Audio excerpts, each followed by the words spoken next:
Y hermanos, en este día quiero que vayan conmigo allá a Mateo capítulo 9.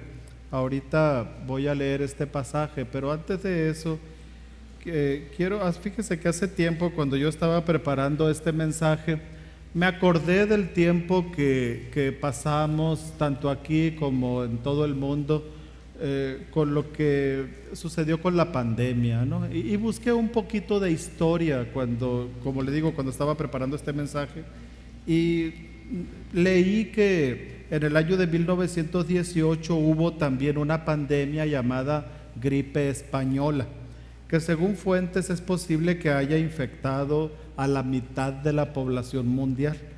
España fue uno de los países más infectados, aunque la gripe se originó en Estados Unidos, pero en el país español se infectaron en ese tiempo casi 8 millones de personas y murieron unas 200,000.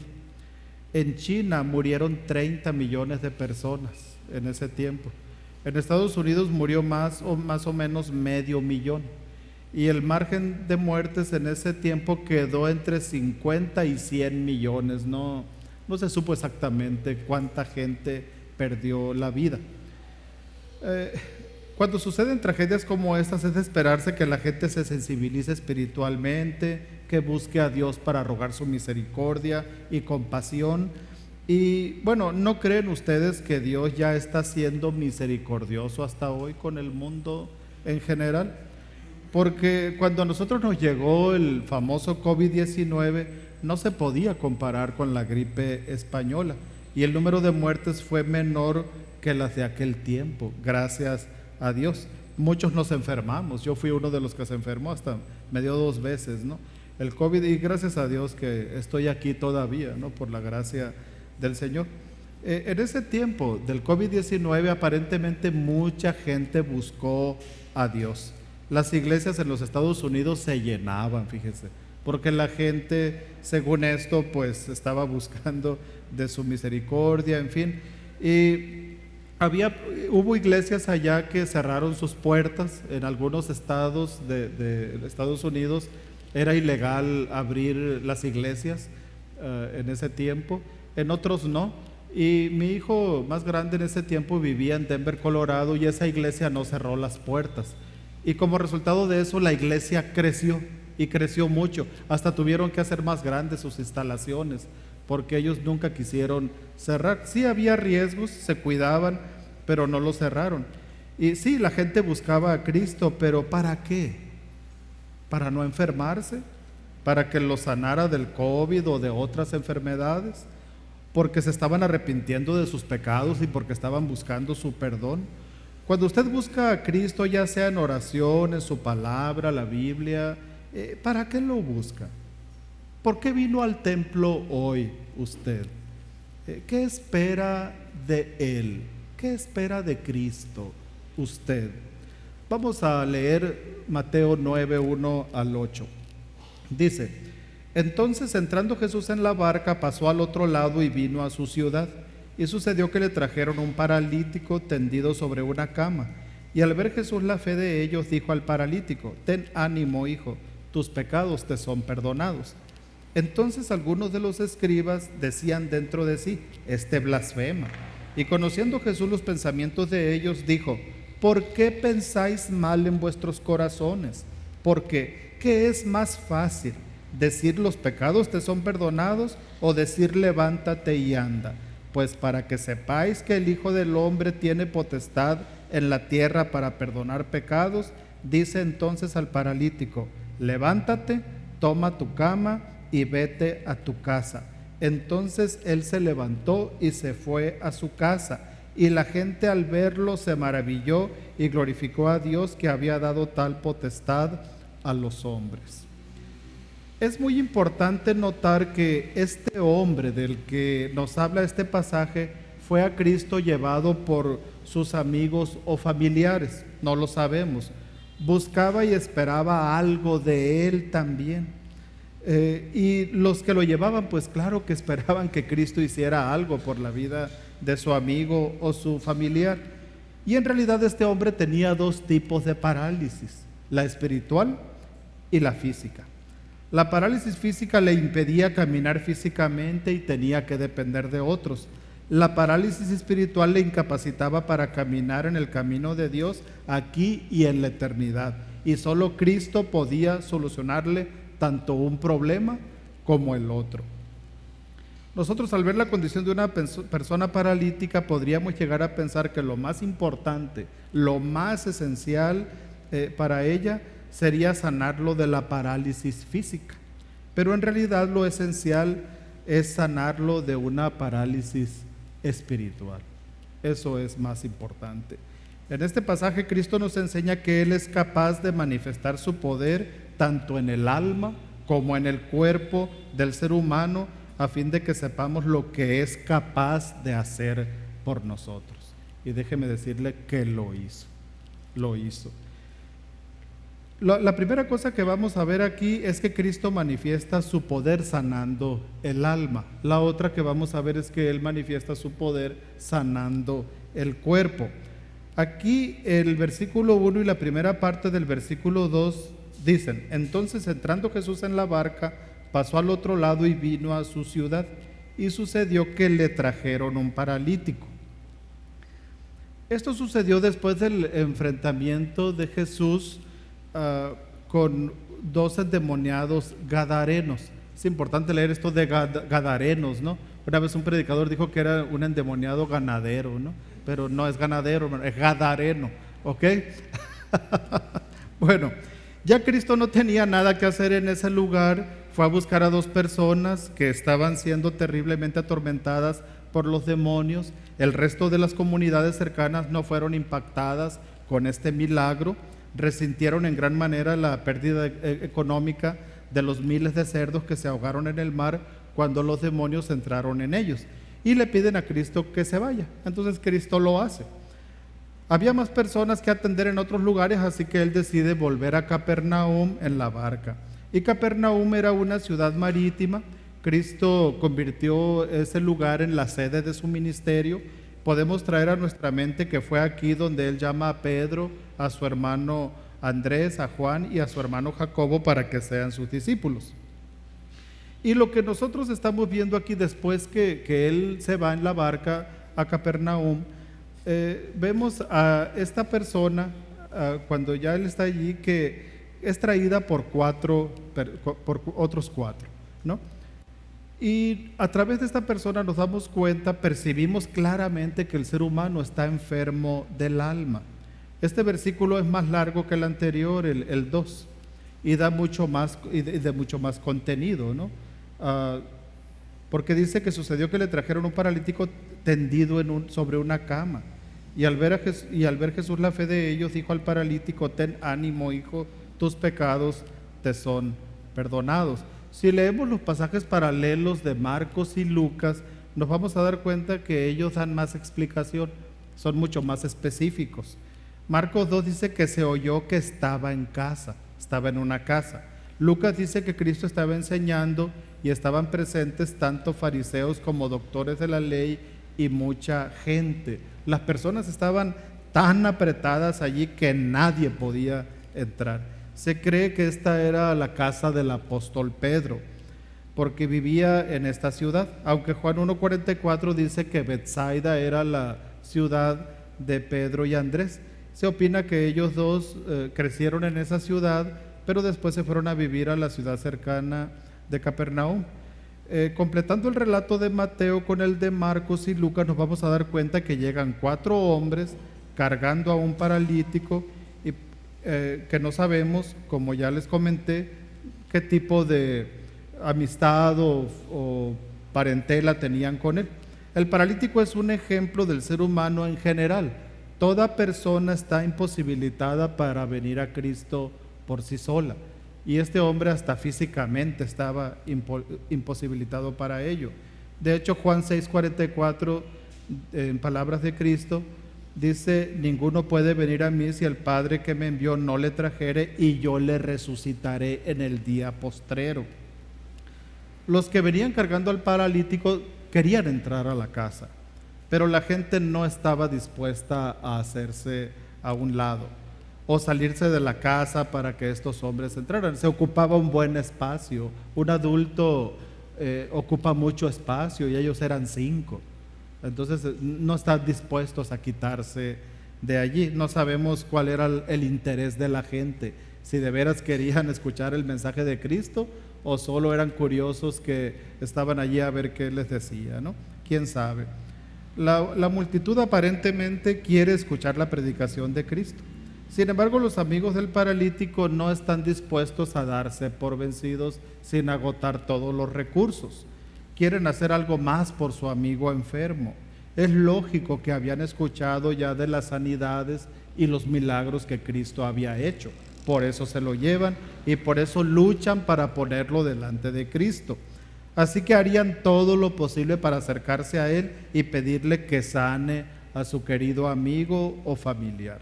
Si analizamos más la situación, podemos imaginarnos a Cristo predicando la palabra dentro de la casa, la gente escuchando atentamente, a los escribas y fariseos esperando sorprenderle en algún error. Él es el Hijo de Dios, sabe todo, no le era desconocido que estos hombres estaban batallando allá afuera para entrar buscando la sanidad del enfermo. Él lo sabía. Él podía haber salido, podía haber dicho con permiso, y sanar al minusválido y regresarse a seguir predicando.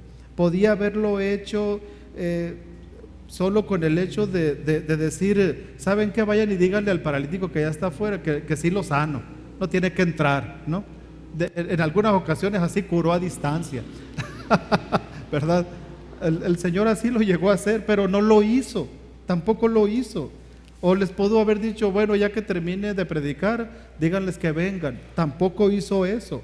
Continuó predicando mientras los que cargaban al enfermo planeaban cómo llegar a Él. Los dejó batallar, como a veces a nosotros nos deja batallar, hermanos, también. O ustedes no batallan. Si alguien no batalla, dígame cómo le hace, por favor. No, todos hemos batallado o estamos batallando de alguna manera con algo. Y le rogamos al Señor que nos ayude. Y a veces nos ayuda pronto y a veces no tan pronto. Algo quiere Él con eso. Entonces, de acuerdo a Marcos y Lucas, ellos tienen una idea inesperada.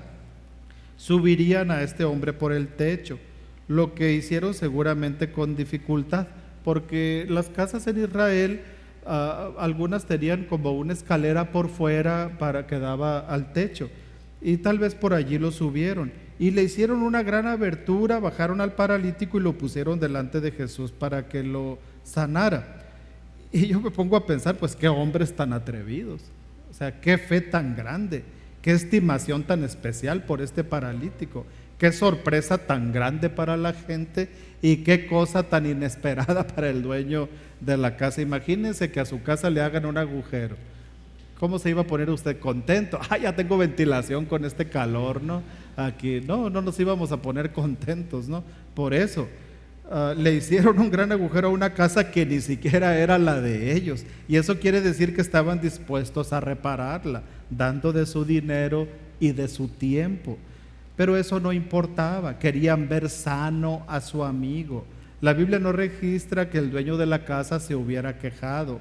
Cristo, en su soberanía y sabiduría, permitió que todo esto sucediera, sin duda con un propósito especial. O sea, visualicemos el cuadro. Cristo está sentado en medio predicando, seguramente en el lugar más grande de la casa. Los fariseos y doctores de la ley están allí sentados también. La multitud está donde se ha podido acomodar. De repente empiezan a escucharse ruidos en el techo y empiezan a caer esas basuritas y la tierra. Pareciera que el techo se va a desplomar sobre Cristo y los demás.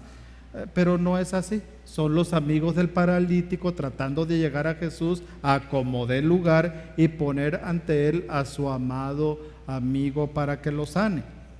Podemos suponer que los escribas y los fariseos religiosos han de haber criticado el hecho. La multitud ha de haber reaccionado sorprendida y al mismo tiempo molesta por la interrupción. El dueño de la casa podía haberse enojado y gritarles que se bajaran del techo y que no estuvieran destruyendo su casa. No sabemos si alguna de estas cosas sucedió. El caso es que hubo una persona que miró donde nadie más estaba viendo, en los corazones de estos hombres, y eso fue esa persona fue Cristo. Interesante. Pero aquí salta una pregunta, ¿no? ¿Qué ve Cristo en tu corazón? ¿Qué ve Él dentro de ti? ¿Qué hay? Cuando se llega el domingo, nosotros nos arreglamos muy bien y nos venimos aquí al templo, ¿no? Y nos vemos muy arreglados, muy arregladas, como que todo está bien, pero ¿cómo está usted por dentro? ¿Qué ve Cristo ahorita en su corazón? Los demás no lo vemos, y qué bueno que no lo vemos, porque quién sabe, ¿verdad? A veces que haya por allí, ¿no? Pero a lo mejor hay cosas muy buenas, ¿no? Mucha fe, pero a lo mejor hay amargura, hay enojo, hay problemas, hay una situación difícil con la que se está luchando. Bueno, quiero decirle que el ser humano, o repitiendo esto, sí está enfermo del alma, pero Cristo es capaz de sanar el alma. Si nuestra alma está enferma de pecado, está condenada más que enferma, condenada por el pecado, Él puede quitar eso, sanar espiritualmente eso y cualquier otra cosa que haya allí. Entonces Él vio no solo el corazón de los amigos del paralítico lleno de fe, que fue por eso que lo llevaron a Cristo, sino también la del enfermo. Por eso él le dice, viendo la fe de ellos, dijo al paralítico: ten confianza o ten ánimo, tus pecados te son perdonados. Entonces vio confianza, vio fe, no solo la fe para ser sanado, sino la fe para ser salvado. Por eso le perdona los pecados de forma inmediata. Este hombre no solo quería ser sanado de su parálisis, hermanos, quería ser sanado de sus pecados, salvado de sus pecados. Es importante hacer notar que Cristo no le pregunta nada al enfermo en contraste con otras personas que Él sanó. En Marcos 10, 46 al 52, cuando Cristo pasa por Jericó, allí estaba el ciego Bartimeo y grita pidiendo ayuda, misericordia, y es traído a Cristo. Cristo le pregunta que si, qué quiere que le haga. Y Bartimeo responde que quiere recobrar la vista. En Juan 5 tenemos el relato del paralítico de Betesda. Cristo se acerca a él y le pregunta si quiere ser sano. El hombre da unas explicaciones y luego es sanado por Jesús. Pero a este hombre no le pregunta nada. No se necesita que le haga ninguna interrogante. No se le tiene por qué entrevistar. Su mirada, la expresión de su rostro, sus gestos revelan ante Jesús lo que tiene en su corazón. Y Cristo estaba de hecho viendo su corazón. Cristo sabe lo que más llena ese corazón, y es una tremenda culpa por sus pecados y una fe sin límites para salvación y sanación. Así que lo reconforta animándole. Y Mateo es el único que registra este dato. Ten ánimo, le dice. Ten ánimo, hijo. Como dándole a entender que va a recibir mucho más de lo esperado. Y es que en los tiempos de Cristo los judíos creían que cualquier persona que padecía alguna enfermedad era seguro que había cometido algún pecado y Dios lo estaba castigando. Así que es posible que muchos hubieran acusado a este hombre que estaba paralítico porque había cometido algún pecado. Podemos deducir que lo que más le preocupaba a este paralítico es su condición espiritual más que la física. No quería morir con sus pecados. Cristo lo llama hijo, y esa expresión, dice un comentarista, que entonces seguramente se trataba de un hombre algo joven o bastante joven. Cristo empieza por el problema principal, los pecados de este hombre. En realidad esta persona padecía esos dos tipos de parálisis que le dije al principio, la espiritual y la física. La primera le imposibilitaba caminar de forma agradable ante Dios y le evitaba caminar por su camino para entrar al cielo con Él. La segunda le impedía valerse físicamente por sí mismo, tenía que depender de otros. En la parálisis física podía ser ayudado por muchas personas. En la parálisis espiritual solo podía ser ayudado por Cristo. La parálisis física le afectaba de manera temporal, pero la espiritual le afectaba por la eternidad. La parálisis física le condenaba entonces de forma pasajera. La otra le condenaba para estar separado de Cristo para siempre. Por eso Cristo resuelve primero la parálisis más seria, la parálisis que todo el mundo padece y que no quiere darse cuenta. La parálisis espiritual tiene consecuencias indescriptibles. Es un problema que nadie en este mundo aparte de Cristo puede resolver. El mundo se preocupa más por resolver las enfermedades físicas que las espirituales. No quiere darse cuenta de su minusvalía espiritual. No creen que necesitan la fe para salvarse. No creen que sin Cristo no van a poder ni siquiera caminar para entrar por la puerta del cielo y mucho menos caminar allí. Están imposibilitados para ello porque nadie les puede cargar para entrar allá aparte de Cristo, ni se les puede cargar para tratar de meterlos por la puerta del cielo, porque nosotros no podemos cargar a nadie para que entre al cielo y subirnos por el techo del cielo para hacerle un agujero y echarlo por allí. Bueno, ahí te vas, ¿verdad? No, ni siquiera, no, yo creo que el cielo ni tiene techo, ¿verdad? Tampoco. Entonces, no se puede. No podemos nosotros llevarnos al cielo a nadie. De milagro nos está salvando Cristo. A nosotros, bueno, dice, pobrecito, no, no es cierto, no lo dice así, ¿no? Él nos escogió desde antes de la fundación del mundo, como dice allí Efesios 1, uno de los pasajes que se leyó hace rato aquí. Gracias a Dios por quienes se preocupan por ayudar a sus seres queridos y amigos enfermos. Eso es muy digno de admirar. Yo tengo un hermano que se llama Javier, que él no se cansa de ayudar a familiares enfermos, solo que es de forma limitada. Usted puede llevar comida a una persona necesitada, puede inclusive darle de comer en la boca, puede cargarla para llevarla al médico o empujar su silla de ruedas, puede inyectarla, asearla, puede cambiarle la ropa, etcétera. En lo espiritual puede orar por ella y con ella, hablarle de Cristo, leerle la Biblia, llevarle a la iglesia y tener fe que Dios le puede salvar. Pero usted no puede salvarla. La salvación no se hereda, ni siquiera se la podemos transmitir por herencia a los hijos, aunque sí les podemos hablar de Cristo bastante, ¿no? Aquí. Entonces, estas personas, los amigos del paralítico, solo le podían cargar, no le podían salvar, así como usted y yo no podemos salvar a nadie. Y se esforzaron tremendamente para ponerlo delante de Jesús. Lo cargaron, hicieron el agujero en el techo, lo bajaron con cuidado, seguramente. O sea, no es que se abrió el techo, lo abrieron el techo y fuera abajo, ¿verdad? Vamos. No hicieron eso. Ellos lo iban cuidando, ¿no? Allí. Entonces, sabían que no lo podían salvar, que no lo podían sanar también, y lograron su meta. Ya estaba el paralítico delante de Cristo. Ahora todo dependía de Cristo. Así que Cristo ve la fe de los amigos y ve la fe del paralítico. Esta le lleva a Cristo a perdonar los pecados del enfermo. Los pecados nos condenan al infierno por la eternidad y Cristo los borra en un instante. ¡Qué bendición tan grande! Recuerde que Cristo anima al enfermo. Su amor es derramado sobre todo el ser del paralítico. Su compasión y misericordia no se detienen. No les dijo, no me molesten, déjenme terminar de predicar, no. Su parálisis espiritual es sanada. Este hombre ya podía entrar caminando al cielo y recorrerlo por sí mismo sin ningún impedimento. Bueno, versículo 3. Entonces algunos de los escribas decían dentro de sí, este blasfema. Allí estaban los inquisidores y acusadores de Cristo. Lucas dice que había fariseos y doctores, fíjese, de la ley de las regiones de Galilea, de Judea y de Jerusalén.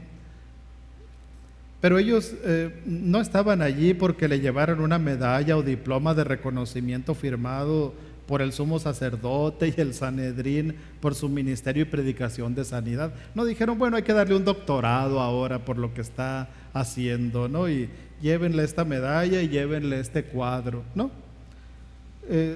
Según leemos en el contexto, cuando en otras ocasiones también estaban presentes donde estaba Cristo, ya sea sanando o enseñando, veremos que lo que querían era sorprenderle en algún error para acusarlo.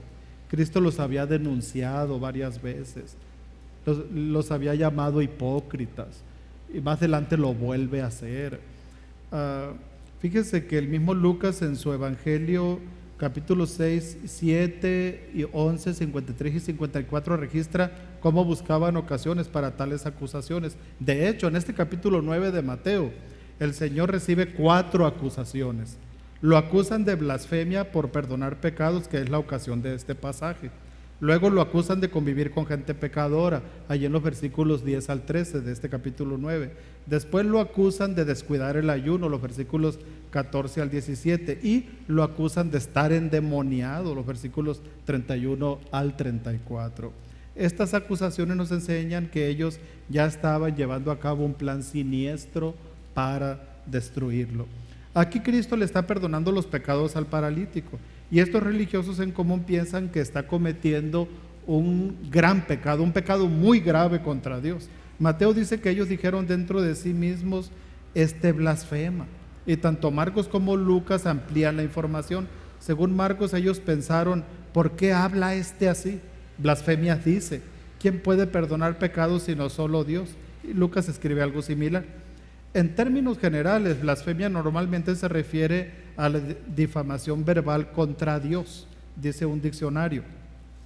De acuerdo al pensamiento y creencias de estos expertos de la ley, Jesús no tenía ninguna autoridad para perdonar pecados, porque al hacerlo, como dice Evis Carballosa, entendieron que si Cristo ofrecía perdón de pecados al paralítico, tenía que ser por una de 2 razones: o por ser un blasfemo, o por afirmar que era Dios.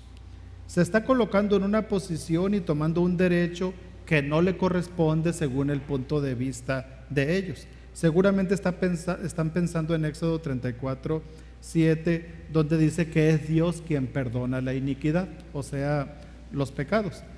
Ellos estaban bien cuando pensaron que solo Dios puede perdonar pecados, pero cometían un grave error al pensar que Jesús estaba cometiendo una blasfemia. Al ser Cristo el Hijo de Dios, es la segunda persona de la Trinidad, o sea, Dios mismo. Y por eso Él podía y puede perdonar pecados, pero ellos no lo creían así.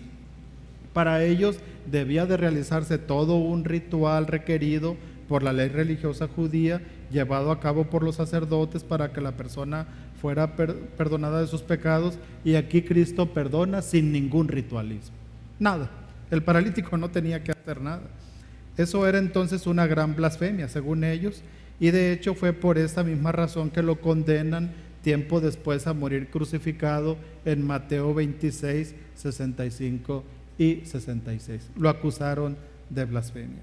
El versículo 4 dice: y conociendo Jesús los pensamientos de ellos, dijo: ¿por qué pensáis mal en vuestros corazones? Cristo, siendo Dios, conoce todo, ve todo, hasta los pensamientos de la gente, y miró los pensamientos en los corazones de estos hombres que estaban sentados allí en primera fila. Vio que eran pensamientos malos hacia él.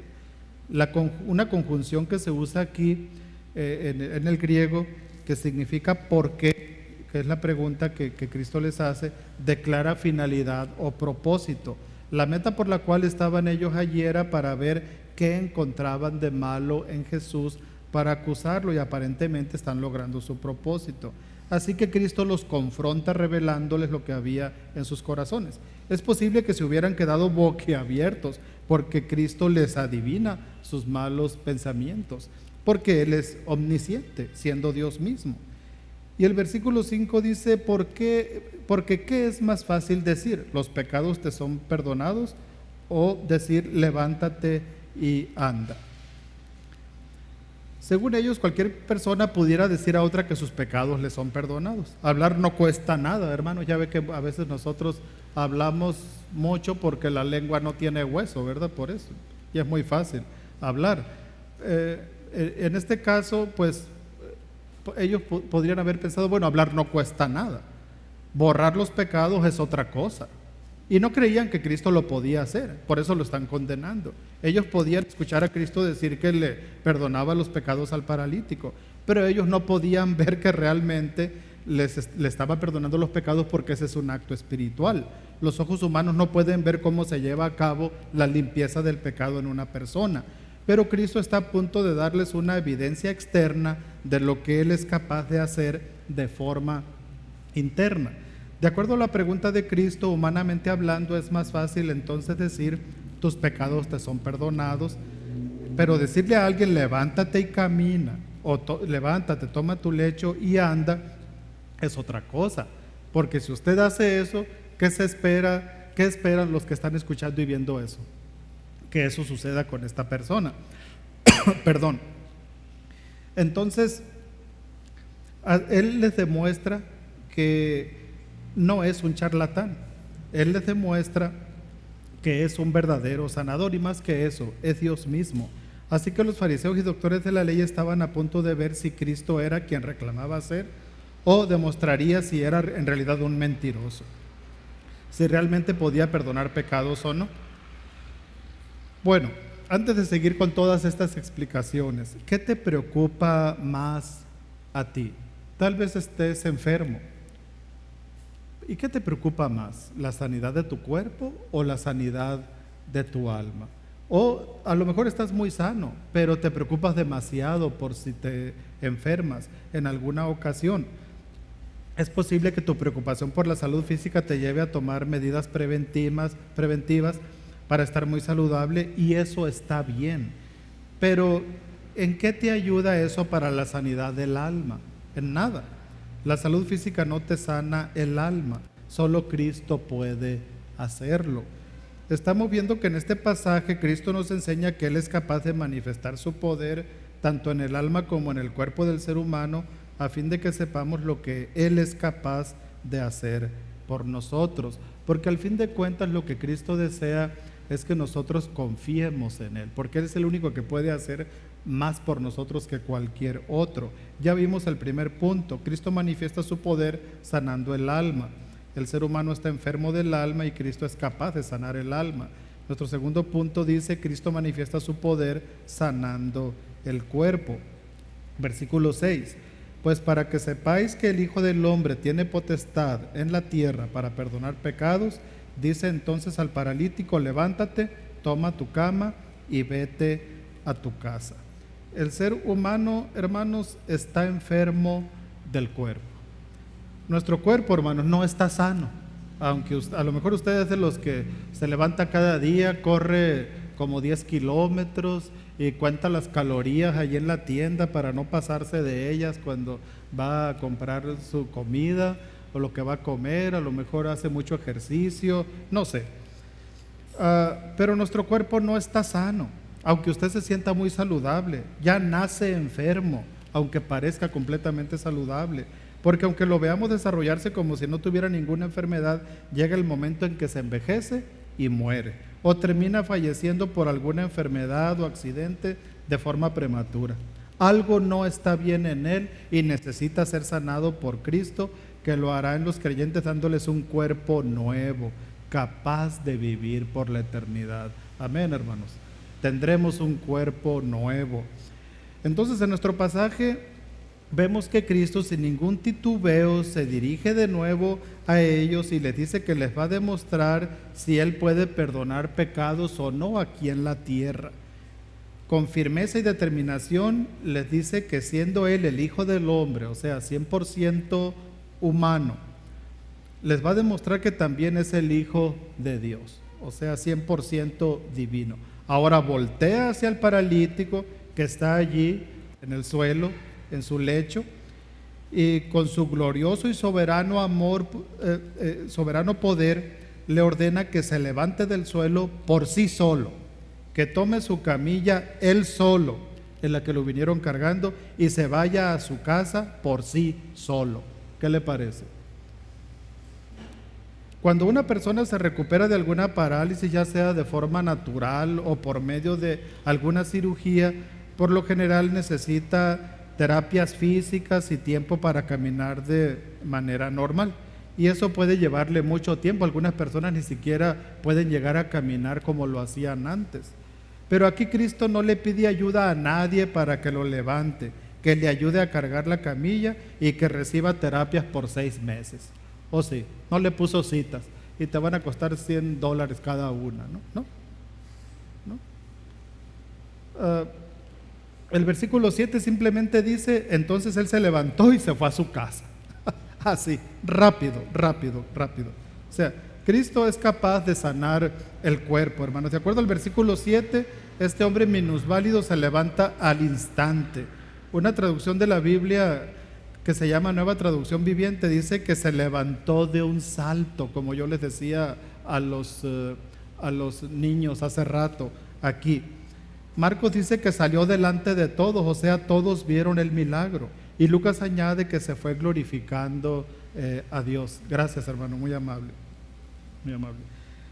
¿Y quién no glorificaría a Dios por recibir una sanidad de este tipo, hermano?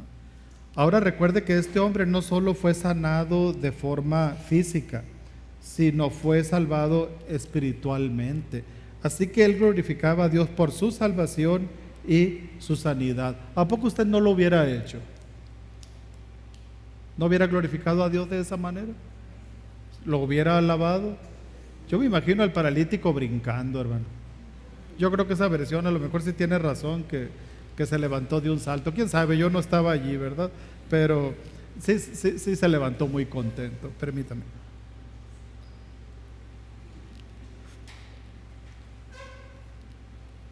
Es de esta forma que Cristo le da a los fariseos y escribas una evidencia externa, sanidad física, de lo que Él es capaz de hacer de manera interna, perdonar pecados, o sea, sanidad espiritual. La manifestación de su poder, hermanos, no tuvo límites. Ahora, no quiero que se confunda. Es muy posible que si le pedimos a Dios que nos sane de una enfermedad, Él lo haga, ya sea milagrosamente o usando a los médicos y las medicinas, pero es posible que en otras ocasiones, hermanos, no nos sane porque Él tiene otros propósitos gloriosos con usted.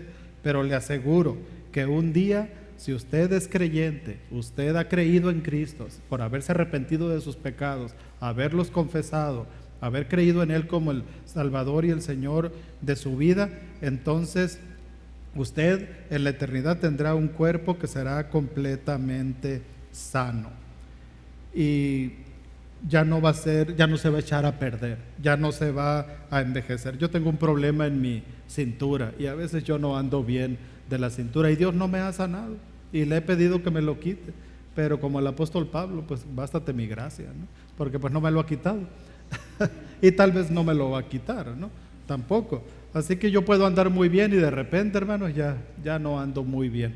De hecho, antes de venirme en este viaje para Honduras, no andaba bien y estaba orando, duré varios días así y el día antes del viaje me puse más mal todavía y no le quise decir a mi esposa. Me dice, ¿cómo amaneciste de la cintura?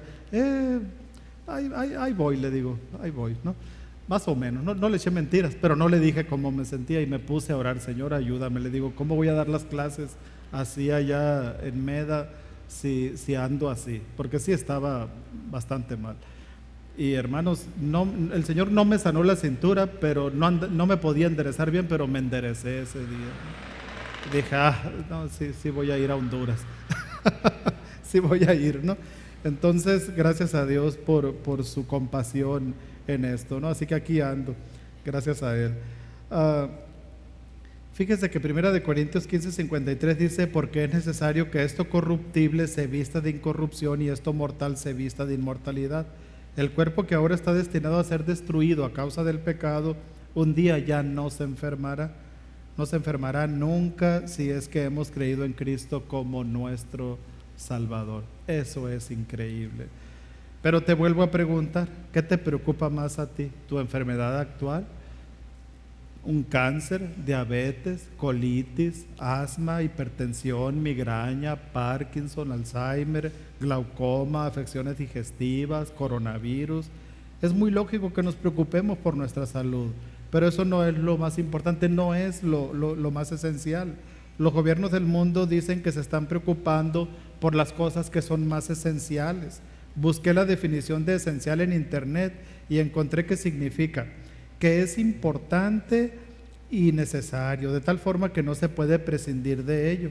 Y fíjese que en ese tiempo de la pandemia Se cerraron muchos lugares que no se consideraron esenciales, como restaurantes, gimnasios, bares, lugares de entretenimiento, escuelas, etcétera.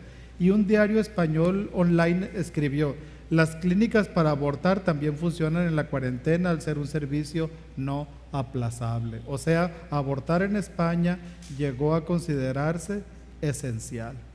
Y en los Estados Unidos, los estados de Ohio y Texas ordenaron cerrar las clínicas del aborto por considerar que son intervenciones no esenciales, pero hubo protestas de parte de quienes están a favor del mismo y dicen que sí es esencial.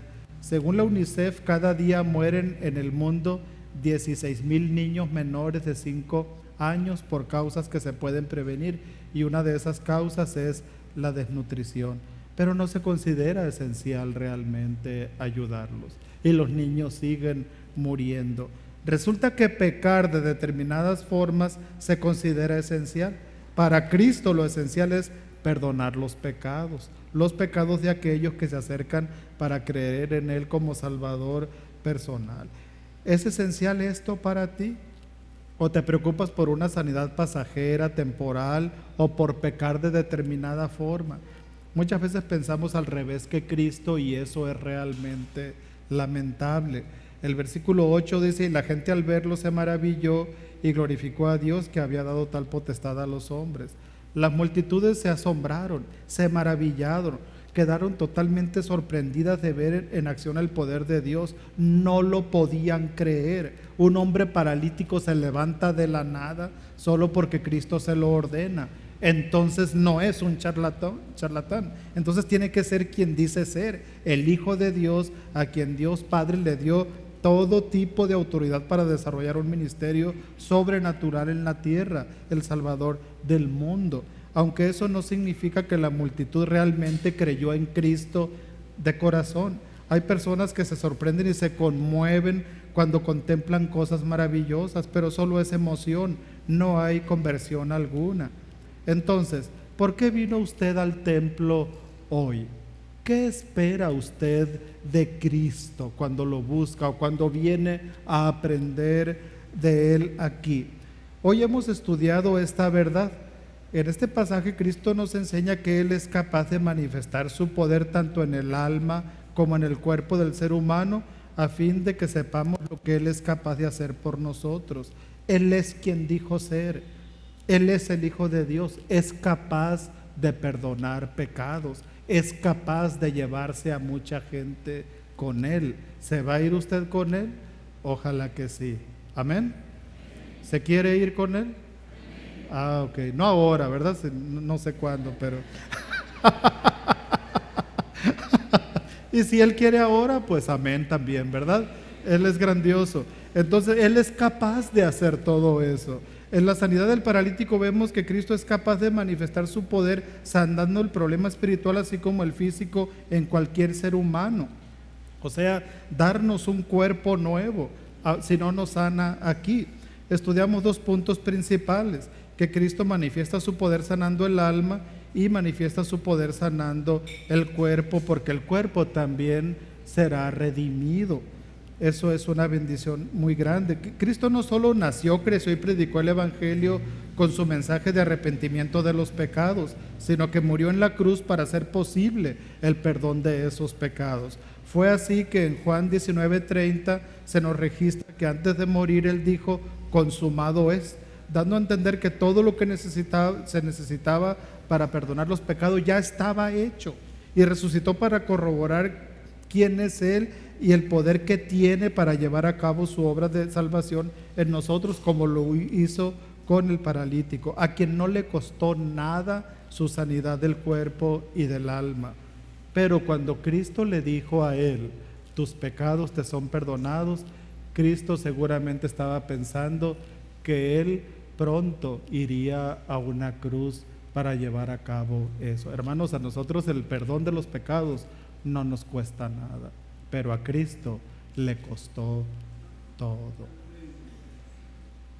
por amor a nosotros que no lo merecemos. Por eso, si usted está batallando con algún pecado, está batallando con malos hábitos, Cristo tiene el poder para liberarlo de todo eso también. Entonces lo realmente esencial es la salvación eterna a través de Jesucristo. Si te da miedo o te aterroriza enfermarte físicamente, más miedo y terror deberías tenerle a la condenación eterna. Y tú que ya tienes a Cristo en tu vida, pero que has andado coqueteando con el pecado, ya te pusiste a cuentas con Dios. En tiempos como los actuales, Dios quiere que los creyentes se consagren por completo a Él y que los incrédulos vengan arrepentidos de sus pecados y obtengan la salvación que les ofrece a través de su Hijo Jesucristo. Vamos a orar. Padre, cómo te alabamos, mi Señor, por tanta misericordia expresada y manifestada a nosotros. Gracias, Señor Jesucristo, porque con tu muerte y resurrección nos sanas el alma y nos sanas el cuerpo. A lo mejor no nos vas a sanar las enfermedades aquí, pero nos vas a dar un cuerpo nuevo, capacitado para vivir por la eternidad y que no se enfermará nunca. Señor, gracias por llevar a cabo esa obra y gracias también por traernos a ti con ese amor, esa compasión, esa gracia ilimitada que tú tienes, mi Señor. Gracias por rescatarnos de lo peor, por darnos esa nueva vida que ahora podemos disfrutar mientras estamos aquí y un día la disfrutaremos plenamente en la eternidad. Te alabamos, en tu nombre oramos. Amén. Amén. Dios les bendiga, hermanos.